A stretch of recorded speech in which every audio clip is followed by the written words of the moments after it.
This is Real Estate Underground. Hello, fellow Undergrounders. Ed Matthews here with the Real Estate Underground podcast. I am, as a marketing geek and also a real estate nerd, I am really excited because I have had the opportunity to meet our guest today, Bob Mcintosh. Welcome, Bob. Thank you for taking time. I'm excited to be here. Thanks for having me on. And for all of you listening, I appreciate you giving your time to this podcast. It's the most valuable thing you can give, and I don't take it for granted. Yeah, thank you so much. And we were just talking about this offline, but I'll tell everybody. One of the cool things about having a podcast is you get to schedule your time with really interesting and smart people, and occasionally you learn something yourself. And when we started talking, I thought, oh my God, I can learn so much from Bob. And as all the marketing geek light bulbs went off in my head, so I was very excited to have this conversation. So welcome. I'm excited too. What's funny is sometimes people are like, no, I don't want to have a conversation with someone because maybe they're in the same niche or same space or they do the same thing. And it's like, nah, like if you collaborate with the right folks, you'll find that you're going to learn something. Everyone, I was just talking to a newbie the other day on his podcast. Literally only been doing real estate for like a year and a half. Yep. And I still learned something from even that guy. And I was like, man, I've been doing this for 14 years and I still learn something. So you never know. Iron sharpens iron, right? Absolutely. Yeah.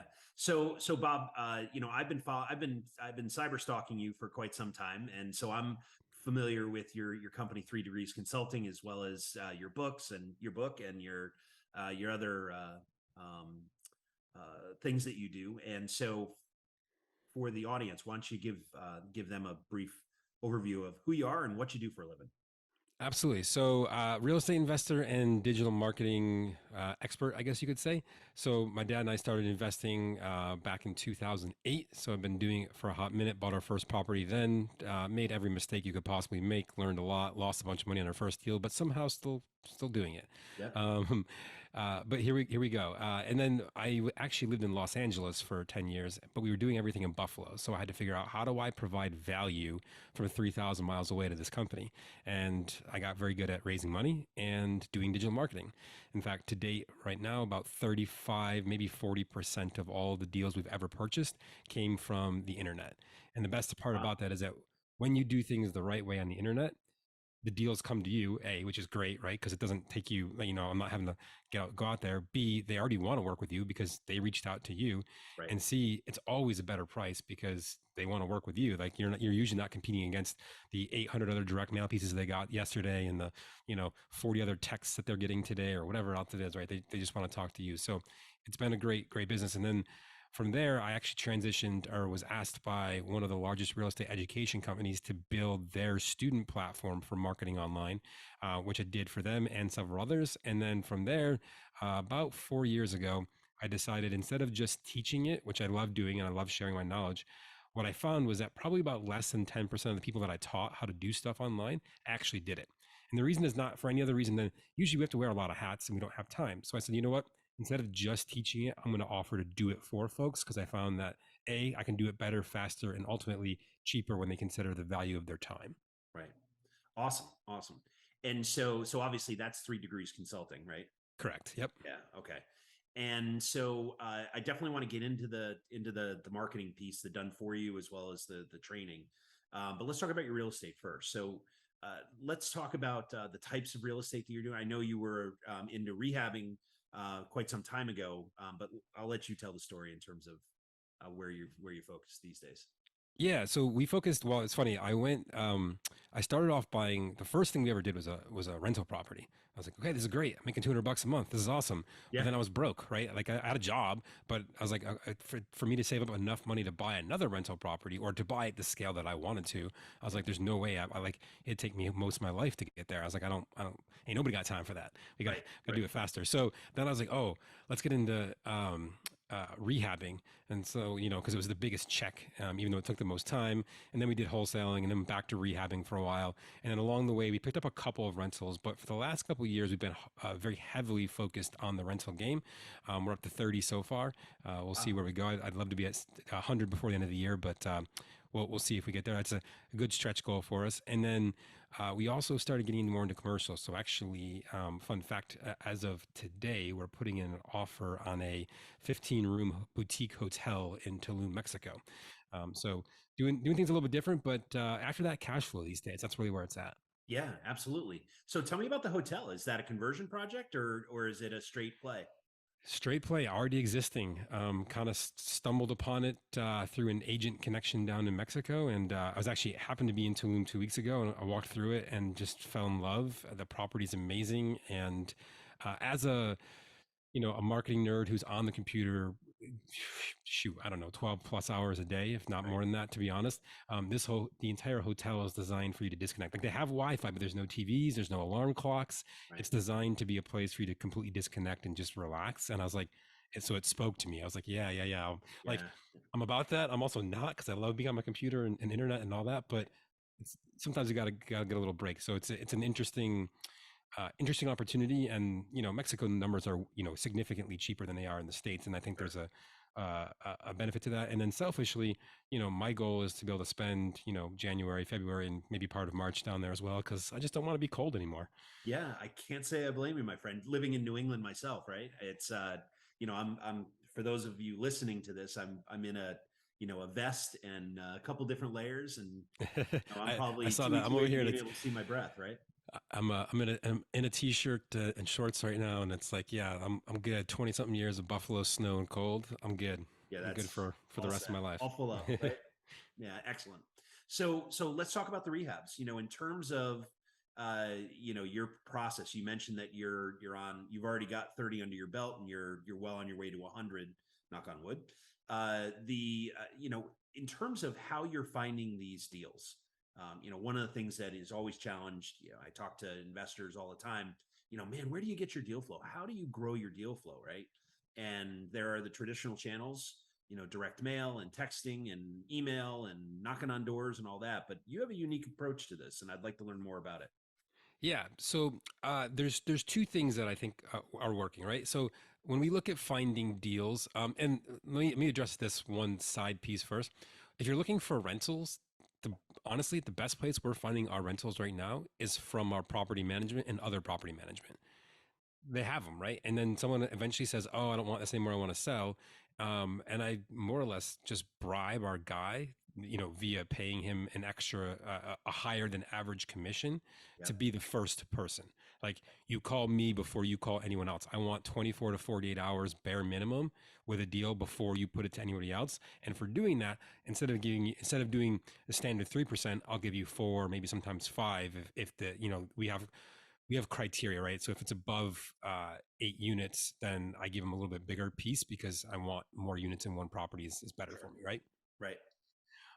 So yeah, so that's a great way for rentals, right? Not as much for flips, right? There, you're not going to really find that way. But if you're looking for rentals or that long-term game, that's a way to go. But the other part of this really comes down to this. No matter what, look, there's literally hundreds of marketings. In fact, right now my team is putting together like over 50 different ways to find deals. There's no shortage of ways to find deals, and every market's a little bit different. The thing that I tell people is, look, every market's going to have what works well there and doesn't other places. Like, what I see work in Buffalo and what I would do in my business is different than what you might see in Connecticut. In the market determines that, right? So, for example, Buffalo's a very blue collar city. Most of the property owners are very blue collar people. I would argue Connecticut's probably a little bit different than that. It's probably the opposite. It's pretty good mix. Yeah. Yeah, it's a good mix. Okay, yeah. Yeah. So we got to understand too. Like, even in a place like that, then, right? We got to understand, the neighborhood I'm marketing in more blue collar, more white collar? What are they looking at? Do they understand the process? Do they know the options available? Do they know how money works? Do they? All of these things are going to change out how marketing works. Yeah. So no matter what the difference is between blue collar, white collar, rich house, poor house, in chain luxury house, or starter home, the one thing that's universally true across all cities, all of this country, and really the world, is that the moment you market to someone, or you have a conversation, or you initiate contact with them, the first thing after that conversation's over that they're going to want to do is they want to look up who you are. They want to know who you are. And the first place they're going to do that is by going to your website. They're going to want to check out, who are you? What do you do? What do you stand for? Are you someone who's trustworthy? And here's the difference in what's happened over the last few years that's really important to this is, when someone comes to your site now, the most important factor is actually the design of your site, not the content, not the information, not your experience, your design. 40% of people will leave your site if the design is bad, and 94% will judge your business's credibility on the design alone and nothing else. And so if you want to close more deals, no matter what marketing that you're actually doing, if you're not seeing the close ratio or the talk ratio that you would like to see, then first place I would check is, what does your site look like? One, and two, are you found online? If people Google your name, your business, can they find you? And if they can't, you're losing out on a massive amount of the business that you should be getting just because of those two things right there. Right on. So being a content driven kind of marketer, right? Let's talk about this more, right? I feel like this is the Yankees and the Red Sox, or the Hatfields and the Lloyds in terms of approach, right? So let's talk about look and feel and design. Why is it so important? And when you say that it has to be, nice, credible, whatever, explicitly, what do you mean by that? Those are great questions. So let's talk about design. First and foremost, I can't necessarily give you the specifics of design because it's always changing, right? And if you're listening to this podcast in a month from now, it might be different. A year from now, it'll probably be different. In 5 years from now, it'll definitely be different, right? So here's what I'd say. See what the big guys are doing. Always go look in your space, your industry, and look at what their design facets look like. What are they executing on their site? That's usually where you're going to see the trend, because they hire people with a lot of money and a lot of expertise with a lot of time to figure out what they should be, and go from there and replicate from there. That's number one. Number two is, we use a thing in all of the sites that we build for our clients, especially real estate investors, called conversion science.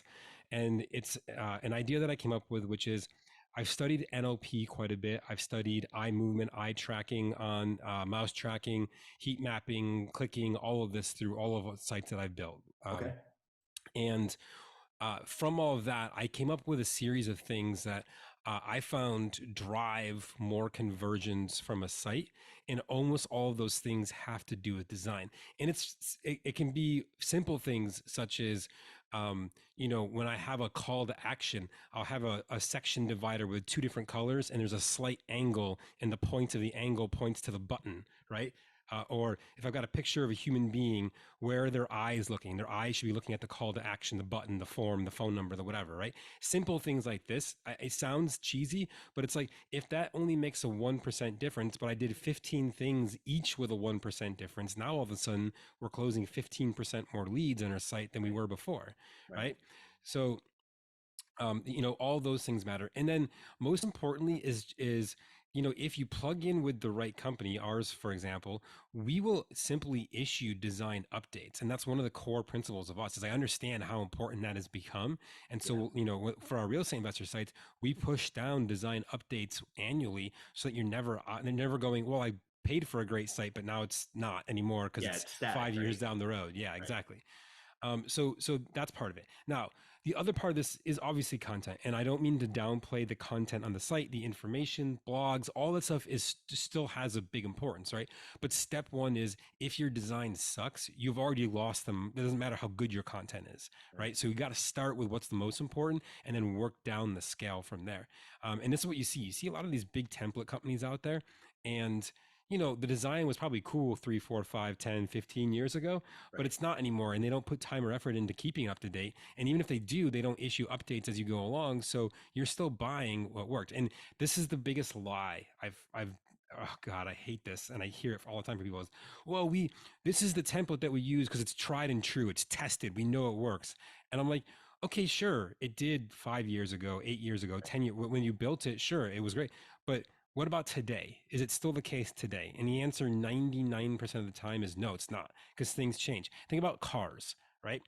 Every few years, every year you see a slight difference in the car. It's a little more angular here, a little more there. Maybe they move one thing this way or that way. Right. They throw some new piece of technology, and it's always small increments. But then every 3 to 5 years, there's a big change.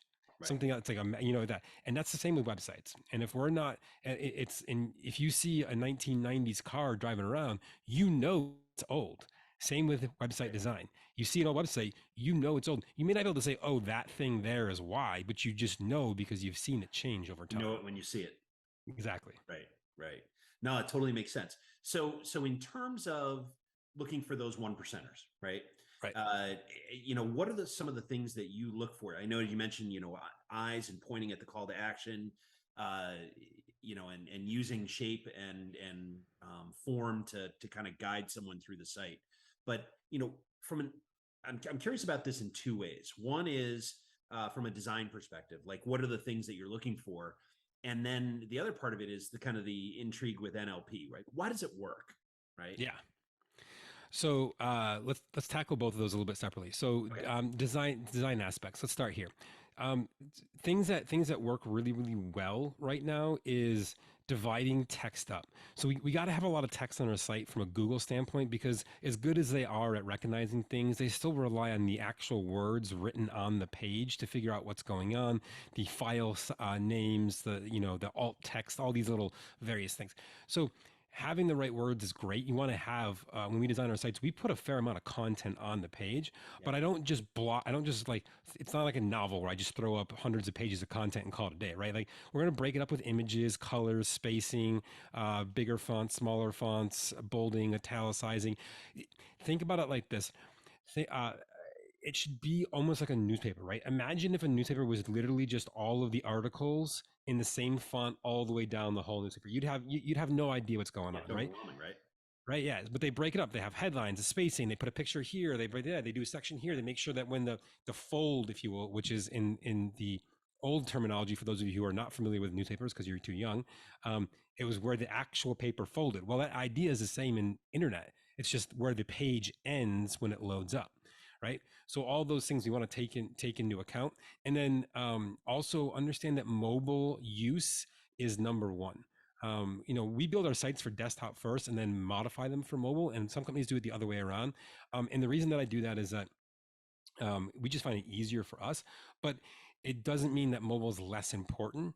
In fact, right now, if we look across all of our sites, probably about 70 to 75%, and the number varies on a day-to-day basis, but between 70 and 75% of all site visitors are coming on a mobile device, specifically a phone, not a tablet. If we factor in tablets, about another 5% on top of that tablet, and the rest is desktop or laptop. And so things like that are important. Variations of color, pictures, images. This is really important too. If you are going to build your site yourself, do not go to Google and just download photos you find there. I used to teach that like 10 years ago because it was like, hey, just get a photo there. It's perfect, right? Well, no, not anymore. These companies will send you nasty letters from attorneys and sue you for using their images. So there's lots of you can either buy images at stock image sites like I forget all the names off the top of my head, but I use one called unsplash.com. It's free. A lot of great photos there, good stuff. But there's tons of royalty-free sites that have commercial distribution. This is an important distinction too. Your image has to be free for commercial use. You are a business operating to make a profit, not a person just using it for your own personal blog. So you got to make sure you have that. So little things like that, these all make a big difference. And then the last thing is page load time. So have you noticed that lately pages seem to be getting longer and longer and longer? Yes. Like instead of going to different pages, you click the menu and it just scrolls down the page. Right. This is done on purpose because page load time is important. About 35 to 38% of people will leave a site if it takes more than 3 seconds for the page to load. But what the actual page load means is very different for a user than it is for Google or other places. So for example, for a user, it usually means if I'm on a phone, the first 2 scrolls. If I'm holding my phone, I scroll up once, put my finger to the bottom, scroll up twice. That's 2 scrolls. That content needs to load in less than 3 seconds, ideally in about 1 to 1.5 seconds. So longer pages allow for us to create a faster load experience without actually having a faster load experience. Because from a user standpoint, when I go to scroll number 3, it's already there. Scroll 4, 5, 6, it's already all there, right? I don't have to wait for it to load. So my perception is that the site loads faster, even though technically it probably actually loads slower than if I were to load each page individually, but I'm loading it all at once. So from a perception standpoint, it's better. So things like that make a huge, huge difference. Okay. Now the second question, why does it work? Yeah.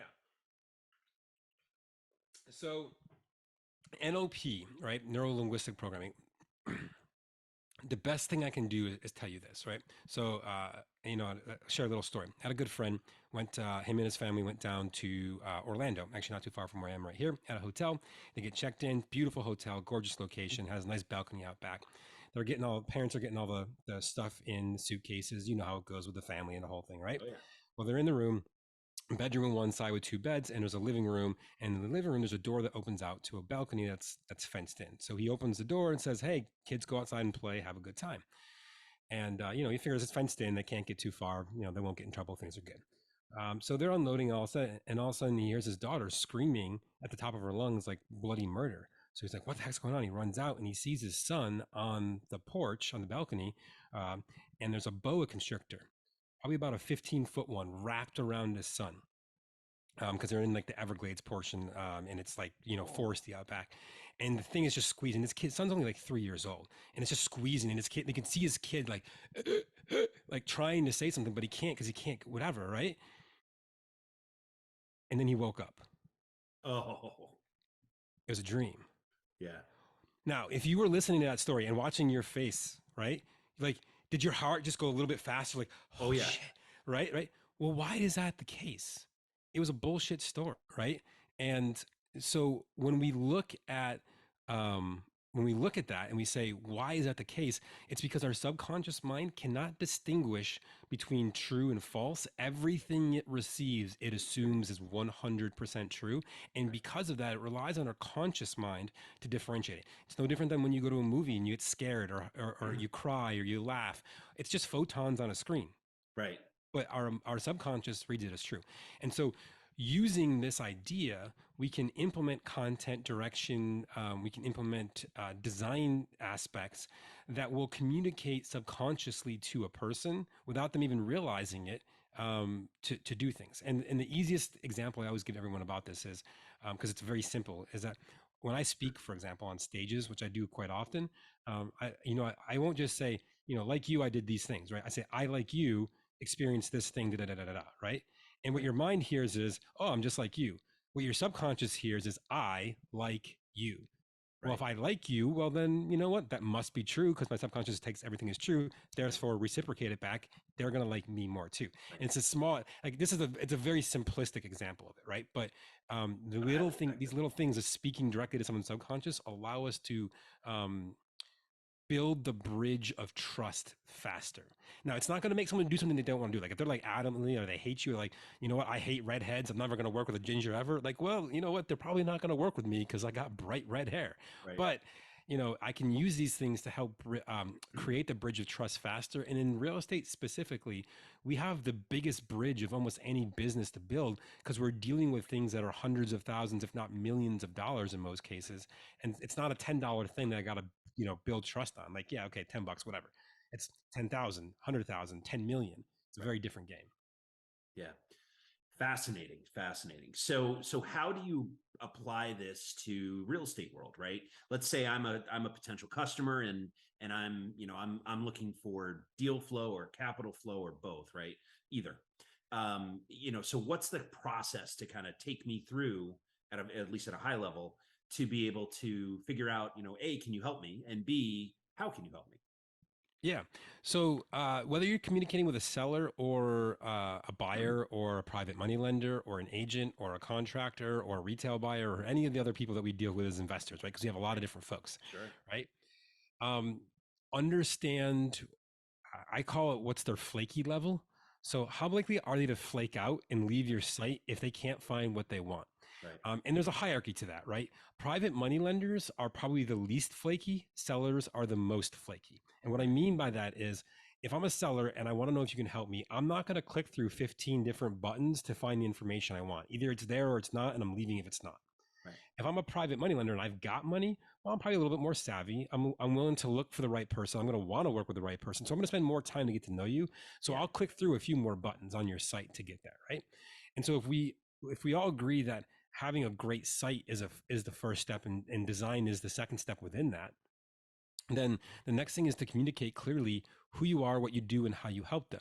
And that's one of the things that I think is the most important is make sure that you have all the information out there that you would want that person to have. See, it used to be back in the day, even 3, 4 years ago, right? It used to be that, hey, I could just put up a little bit of information, then what we call gate it. So put up an opt-in form and Yep. say, give me your name, email, phone, or whatever, and then I'll give you the rest of the information. But what's happened in the last few years is that there's been a flood of new investors who are desperate for deals, are finding it harder to get them, and more willing to give more away for free. And so I, as a seller especially, can find all the information that I need anywhere. So if you try to gate it, if you try to make me work for it, I'm going to go with somebody else. It's going to alienate your audience, right? Exactly. Right. Yeah. And the same with lenders, right? So what we're finding is working better is saying, look, I'm here to help you. Here's everything you need to know. They still need to work with you, right? Like there's nothing, like no one that we deal with can do can do what they want to do without working with an investor, right?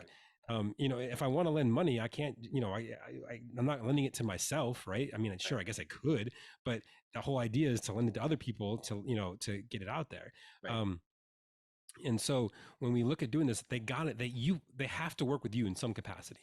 And so because that's the case, give them all the information. Don't hold anything back. And more often than not, you'll have induced the law of reciprocity. I gave you everything, so now you're going to want to give me back what I want, which is, hey, a phone call, give me your name, your email, like let's talk, let's chat. And thus the digital marketer look and feel person came together with the content person who over delivers, and there was detente, and the marketing geeks were happy and everything separated, right? Finally, everyone is on the same page. Took exactly. about 5-6 years to get there. Actually, way more than that, really. But all right. So Bob, obviously, you have a pretty big foot in the real estate world and an equally big foot in the digital marketing and branding world, technology world, that is. And so I'm curious, I'm sure you've had mentors over the years and people who have given you advice. I'm curious who gave you, or what was the best advice you ever got and who gave it to you? Oh man, I mean, there's way too much to. Oof. God, I'd have to think about that. Here's what I'll say. I can't give you any singular piece of advice from a single person.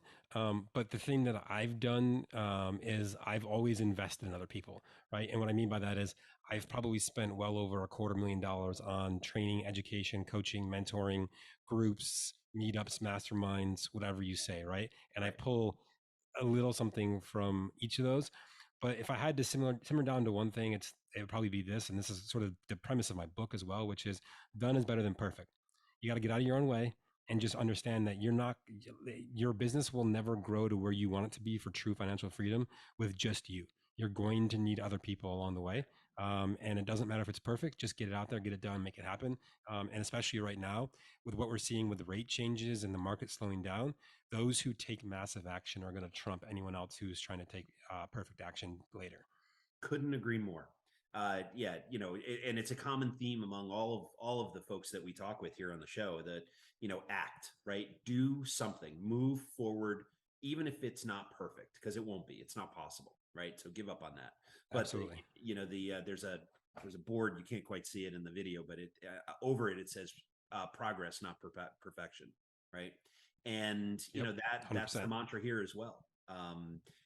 We will create something, a piece of content, and we'll get it as close as we can to perfect. And if we, get feedback or realize that it's not perfect, we'll iterate, right? We'll fix it. We'll update it. We'll do something else. And eventually it'll serve, the audience that it's designed to serve, right? Hopefully it's right out of the box, but sometimes not. Yeah. That's okay. Right.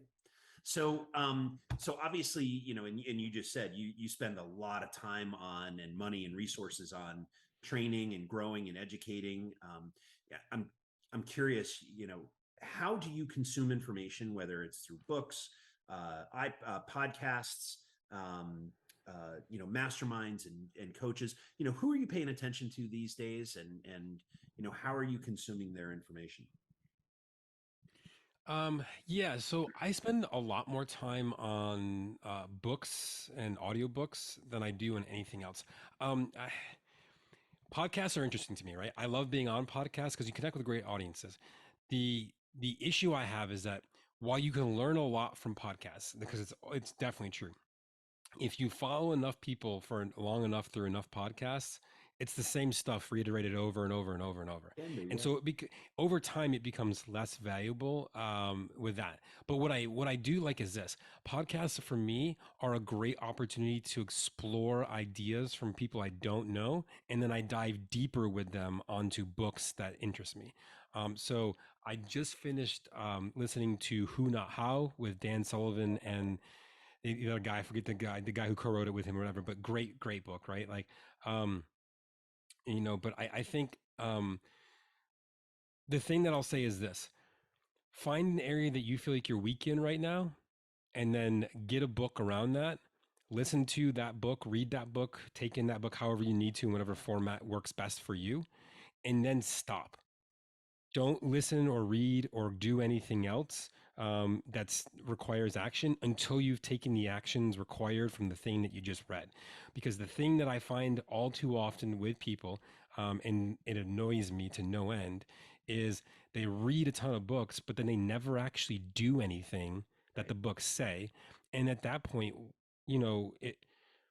if I can say this, if you excuse my language, it's mental masturbation. Sure, it feels good to say I've read a bunch of books, but if you're not actually moving your business forward, does it matter? Right. It does not. Yeah. And so, I'm a huge advocate of action, right? And having a bias towards action. When you go to a coaching session, when you read a chapter in a book and it resonates with your business, stop and use it. Use it right then and there, right? And then because the thing is that I was many years ago I would read I was that guy, right? I would read 4 or 5 books, and I'd basically sit there and go, wow, I really need to get going. Yeah, yeah. And I still I need joked to get going, right? I did a lot of seminars, and at a certain point, right, there was a year I did 36 events, 36 3-day events over the course of one year, and I saw a lot of the same people at these events over and over and over, and I was like, a year later, I was like, what have you done? You came to a bunch of events, it felt good, you networked, you had some fun, you got out, you traveled, all that's great. I was like, but is your business actually moving forward yet? And we call them seminar junkies, and most of them were the ones that came to the seminars. They got all motivated, and they went home and they did absolutely nothing, and then they came back to another seminar. And it's the same with books, right? Same idea. Just do something, anything, even if it's again not perfect. It's fine, just as long as you're doing something. Right. 1% improvement every day. And that's the thing, right? With training, I'm sure you've seen this as well. When I first started with CT the Connecticut Real Estate Investor Association, I went and talked to all the former students. And, I think you mentioned earlier, about 90% of the people hadn't done anything. They spent a lot of money and a lot of time to go through what was, from the previous owners, an excellent coaching class, right? And it made my brain short circuit. And so the thing that we were intensely focused on is help me understand why. And it came down to the buckets we were kind of touching on earlier. I don't know where to get the deals. I don't know where to find the money. I don't have the time. Right? Well, you make time. But the other thing is, we're, ladies and gentlemen, if I haven't been clear about this before, I would like to be clear now. We are in the marketing business, right? And the fact is that if you are a marketer, you can figure out a way to build your deal flow and to create capital flow. And if you are not a marketer, that's okay. Hire Bob or someone like Bob, right? And so the fact is that we're able to move the needle by reaching out, creating awareness, and serving that public to the point where you create trust, and then ultimately you earn the right to do business with them. Right? Simple. 100%. And I want to share a quick story about that because I think this is important. Yeah, when I got started, in the first coaching program I bought, he's like, all right, you're going to go in, you're going to watch this 8-week marketing course. And I was like, on the coaching call, I said, okay. I got off the coaching call. I said, F that. I don't want to learn marketing. I just want to flip houses. That's what I want to do. I don't care about this. Right. And so I didn't do it. And then I was like, like a month later, he's like, well, have you finished the marketing course? There's 8 weeks, it's 8 videos, but you can watch all 8 in like, a couple days. And I was like, no, I don't want to be a marketer. I was like, I want to flip houses. And to be real, it took me year and a half to really learn that lesson. That's like, well, you're not going to flip houses unless you do marketing for deals. And I don't know why that lesson was so hard for me to learn. But once I did, I was like, oh, and Yeah, that's when light everything bulb. changed, right? We start like the needle moved when all of a sudden I was like that. And then also, like for me, what it's enabled me to do is now, I don't have to be any location. I live nomadically right now because I can do marketing anywhere as long as Sure, I got a laptop.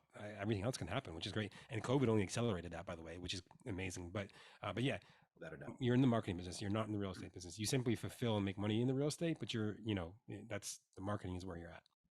You know, 100% true. The Ray Kroc, the founder of McDonald's, or at least the McDonald's franchise, he met with Harvard Business School. I think I got this story from Robert Kiyosaki, but if not, if I'm misattributing it, my apologies. And he asked all the smarty pants at Harvard, what business am I in? And they would raise their hand and say, well, you're obviously in the burger business, you're in the quick service restaurant business, you're in the customer service business. And the fact is, he said, no, I'm actually in the real estate business. And you've got to be able, and the reason being is that they own corner of Main and First USA everywhere, right? And in fact, McDonald's at one point, I don't know if this is still true, but I know it was true not that long ago. They were the second largest property owner in the world, second to the Catholic Church. So when Dang. you look at, amazing, isn't it? I mean, I knew they were big. I didn't know they were that big. That's crazy. They at least I mean, were it makes that big. sense. Yeah. But the fact is that when you look at a business, you've got to break it down in terms of what moves the business forward, right? Nothing happens in the real estate business until something's bought or something's sold, period. 100%. Right? So with that, so Bob, when not talking about real estate, I'm curious, how do you like to spend your time? Travel, a lot of travel. I go to, different cities. For me, that's probably the most fun thing that I can do. I'm that weird guy that loves being on planes. I find a lot of solace in being on a plane. I don't know, maybe I'm a weird guy. Honestly, I love going to microbreweries. You ever want to like explore a city and really find the cool things that are not on TripAdvisor or the other stuff that's on the web? Go to a microbrewery and ask around what you should do. And you'll get the big things, of course, right? But there will always be 2 to 5 hidden gems that you never would have found otherwise in that city that you get to do. And almost always those things I have more fun doing than the big things on the sites that you're supposed to do. Seeing the world one IPA at a time, right? You know it. You know it. Yeah, excellent, excellent. Okay, so Bob, I've really enjoyed this, and I appreciate you literally weathering Hurricane Ian to be here today. I'm grateful for that. How can people get in touch if they want to learn more about 3 Degrees Consulting or your coaching, or just want to get to know you? What's the best way to reach out? Yeah, the best way is to head to our course site, which is just go number 3 DC for Go 3 Degrees Consulting, go3dc.com. You can go there, or you can reach out on me on any social platform. You'll find me at the or the Bob B-O-B Mcintosh MCINTOSH. Literally every single platform I have the same username, so you can find me there. Or if you want to, send me an email. Bob at go3dc.com is my direct email address. I'd be more than happy to help you get a great website if you're like, I don't know what to do, or if you need help with a CRM or anything else in the digital space. I'm your guy. Love to talk to you more about that and help you get going with your business. Well, excellent. Bob Mcintosh, thank you so much for joining us today. It was a lot of fun, and frankly, I learned a ton. So good to see you, my friend, and be well. Thanks for having me on. For all of you listening, thanks for chiming in. Thanks for doing this. Appreciate it. Have a great day, night, evening, morning, whatever time it is. Appreciate you taking the time to listen.